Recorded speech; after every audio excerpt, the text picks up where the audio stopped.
upang siya iyong gamitin para sa iyong kapurihan. Pagpalain po siya sa araw-araw ng kanyang pagmumuhay na kasama mo. Sa pangalan ng iyong anak na si Jesus kami namanalangin. Amen.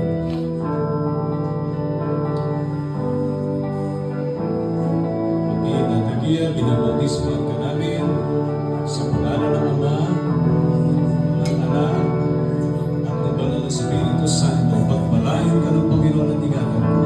Paliwanagin ng Panginoon ang kanyang mukha sa iyo at mabag sa iyo.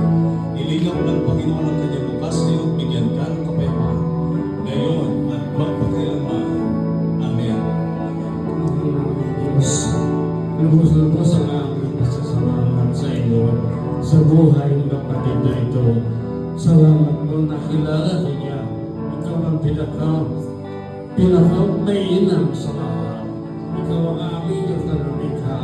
Ikaw ang dapat purihin. At salamat mo sa iyo sa pagkamasal ng kapatid na ito. Pagpalain mo siya, Ama, sa araw-araw na kanyang buhay. Sa pangalan ng Ama, ng Anak at ng Espiritu Santo. Amen.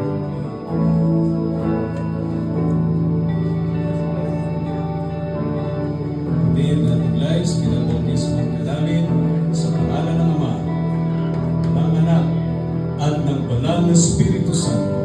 Pagpalain ka ng Panginoon at ingatan ka.